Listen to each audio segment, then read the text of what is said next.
Shalom, peuple de Dieu, c'est encore moi, votre frère l'évangéliste Ghislain Sadi. Je viens encore auprès de vous avec un message de la part du Seigneur. Bien-aimés, aujourd'hui nous allons parler d'un thème qui est intitulé « Je suis une solution ». Oui, c'est un thème, mais ça marque aussi une décision, une détermination, ces thèmes. Je suis une solution aux problèmes de l'humanité. Bien-aimés, depuis le commencement du monde, nous allons comprendre que le monde a connu plusieurs problèmes, plusieurs obstacles et plusieurs réalités. Bien-aimé, c'est la raison pour laquelle je viens te dire et te conseiller d'être une solution et non un problème. Le monde a déjà des problèmes. Le monde n'a plus besoin de hommes problèmes, mais le monde a besoin de hommes solutions.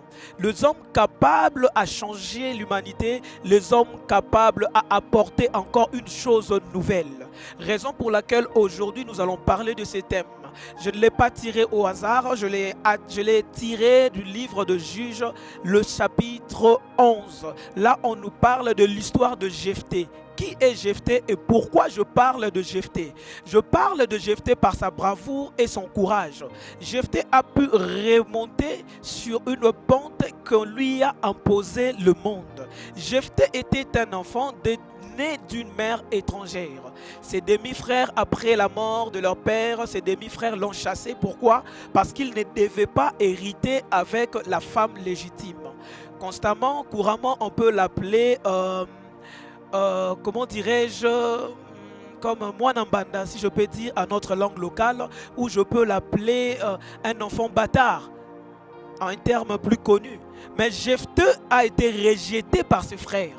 On lui a dit que tu n'hériteras pas avec nous, bien-aimé dans le Seigneur, mais Jephthé n'a pas pris cela comme une raison de son échec. Jephthé est allé loin de ses frères, Jephthé est devenu un chasseur. Au fil du temps, Jephthé était devenu un vaillant chasseur dont tout le monde parlait de lui. Bien-aimé dans le Seigneur, ce n'est pas en vain que des choses nous arrivent. Certaines choses nous arrivent dans la vie pour nous fortifier encore davantage. Mais ne prends pas ça comme une raison pour ton échec dans la vie. Plusieurs personnes se disent toujours que si je n'ai pas réussi, c'est parce que je n'ai pas de parents riches, c'est parce que je n'ai pas une famille pour me soutenir, je n'ai pas d'amis qui peuvent m'aider. Mais Jephthé n'a pas pris cela comme une cause pour son échec. Jephthé s'est levé et il est devenu un vaillant chasseur. Lorsque la guerre est venue dans leur pays, vu la renommée de Jephthé, ses frères sont allés le chercher. Et Jephthé directement, il n'a pas voulu être un problème. Jephthé est devenu une solution.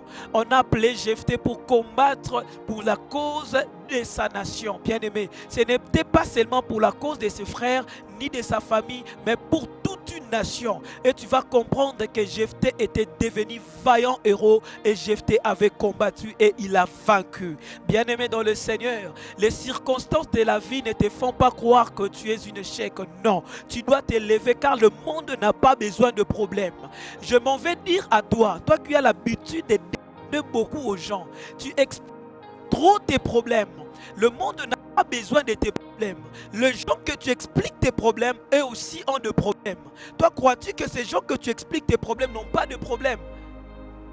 Bien-aimé, arrête d'être un problème de plus pour les autres. Chacun de nous a des choses à faire. Chacun de nous a des programmes et des choses à relever. Toi, tu crois que nous sommes là que pour toi.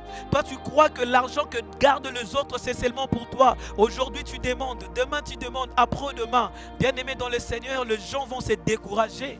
Même si c'était ton père, il va se lasser de toi. À tout moment, demander, bien-aimé. Je te conseillerais d'arrêter d'être un problème. Nous n'avons pas besoin de problème. Si tu es un problème, va chercher des solutions ailleurs. Ne tourmente pas toujours les gens avec tes problèmes. S'il te plaît, je t'invite à être une solution. C'est pas en vain que Dieu t'a créé. Dieu t'a créé pour un but. Dieu t'a créé avec des capacités. Il y a un génie qui dort en toi, mais tu ne les réveilles jamais. Tu es là à compter sur les autres. Tu peux te lever et faire de ta vie une priorité. Faire de ta vie quelque chose de plus important que les autres viendront vers toi. Bien-aimé, la qualité d'un arbre ne dépend pas de sa grandeur ni de sa beauté, mais la qualité d'un arbre dépend de fruits qu'il apporte. Quel fruit que tu donnes au monde? Qu'est-ce que tu as apporté au monde depuis que tu es venu. Et quand tu t'en iras, qu'est-ce que les hommes vont regretter de toi? Est-ce que tu penses à ta vie? Est-ce que tu penses à ce que tu peux donner? Tu as tout ce qu'on peut avoir.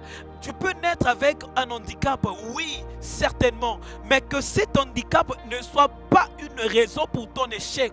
Je connais des handicapés qui sont devenus millionnaires aujourd'hui. Je connais des handicapés qui ont impacté le monde aujourd'hui. Je connais un homme qui est né sans pied, sans main, mais aujourd'hui, c'est le plus grand motivateur et prédicateur. Bien-aimé dans le Seigneur, ne te dis pas que tu n'es rien. Bien-aimé, tu dois être une solution et non un problème. Ne nous amène pas de problème, amène-nous des solutions. Quand tu viens auprès de gens, apporte plutôt des solutions révolutives. Apporte plutôt des solutions qui vont apporter encore et encore un coup de plus à la nature. Nous avons besoin de solutions et pas de problèmes. Arrête d'être un problème pour les autres. Bien-aimé dans le Seigneur, je te donne cet exercice à faire chaque matin quand tu te lèves. Dis-toi et bombe le thorax en disant que je suis une solution et non un problème. Tu te lèves le matin, tu le répètes. Je suis une solution et non un problème. Plus tu le dis, plus cela entrera dans ta tête, plus ça va te pousser à devenir une solution. Trouve des solutions aux problèmes des gens et tu seras respecté. Tu demandes trop, raison pour laquelle on ne te respecte même pas. Quand tu veux venir, les gens disent, le voilà, il vient demander, c'est pas trop bien. Sache que les gens que tu demandes se lasseront de toi et t'abandonneront. Apprends à être utile dans ta vie. Jephthé s'est levé et il est devenu un juge en Israël. C'est lui qui a conduit Israël pendant un moment. Pourquoi? Parce qu'il n'a pas fait de l'occasion qui était arrivée une opportunité ou quelque chose, une raison de son échec. Non mon frère, lève-toi chaque matin et dis-toi que je suis une solution. Lève-toi chaque matin et dis que je ne suis pas un problème, je suis une solution. Que Dieu vous bénisse.